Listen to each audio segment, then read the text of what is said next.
I guess our original brief was relatively simple.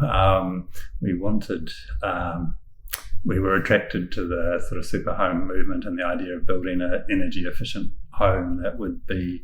a home that we would live in for the rest of our lives, that would be cheap to run, that would be in our retirement, and that would make the best of the sort of solar gain, that we would conserve the rainwater and things like that. And we didn't want a big house. We wanted a sort of small house that could accommodate the two of us, but have room for having family over, and Shirley does quite a lot of craft work, so some room for her. And I guess for us, the idea of a warm, dry, healthy home was really important. We both have backgrounds in the health sector and have seen the impacts of sort of poor quality houses, cold, damp houses, and how they impact on people's health. And we were also interested in the LifeMark standard, given that we were thinking, we would be here for the rest of our lives, wanted something that was going to be easy to access if we became disabled in any way. And also, having lived through the Christchurch earthquakes and having had that experience,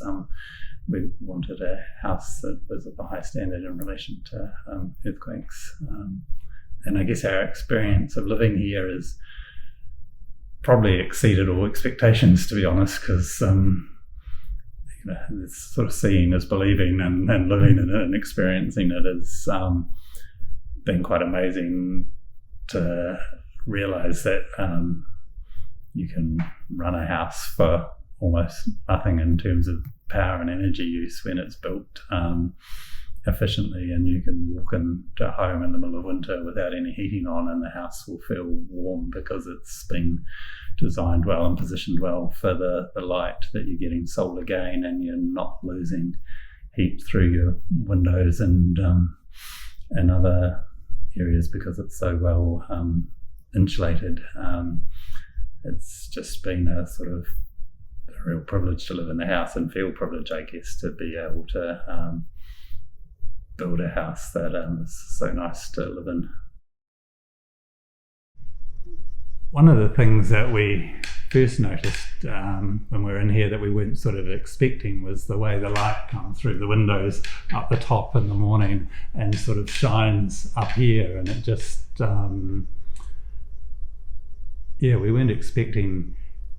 the way the light sort of plays on the roof, and I think one of the other things I've noticed are much more,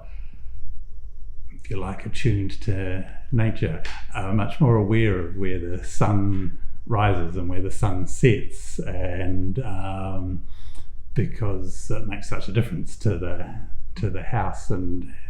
we rely on the solar gain to sort of heat the place. And I guess also much more conscious perhaps of rain and how long it is since it's last rained, because we collect the rainwater in the tank, and so we've just been through January and a good part of February with almost no rain, and so I guess I'm just much more conscious of the outdoor environment, living in sounds a bit weird because we're living in a house that's very well protected from that environment, but we are reliant on the environment in terms of the solar gain from the house, the solar panels on the roof, and the collection of water, while we are also connected to the mains water. We're because we're also collecting the rainwater off the roof, we're really conscious about our water use and the environmental supply of that water. So I guess it has changed the way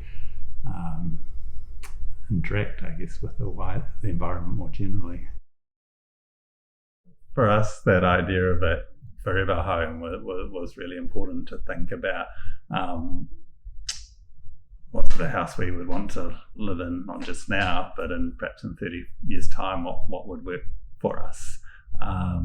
and to think that in 30 years' time, 10 years' time, I'm not going to have the income that I have now, and how could we, live in a house that was going to be nice and comfortable for us, into the future. And I guess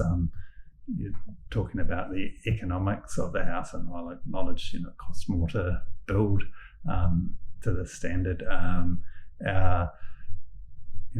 think we're at something like $260 in credit with the power company at the moment. Cool. Our biggest power bill in the winter was $80 or $90. I think so. Over winter months, we had a couple of power bills. One that was about $70, one that was about $80, and since then we haven't essentially had a power bill, and we're running our electric car in our house for nothing, and presume the money that we've got in credit at the moment will see us through the next winter if it's the same as the last winter.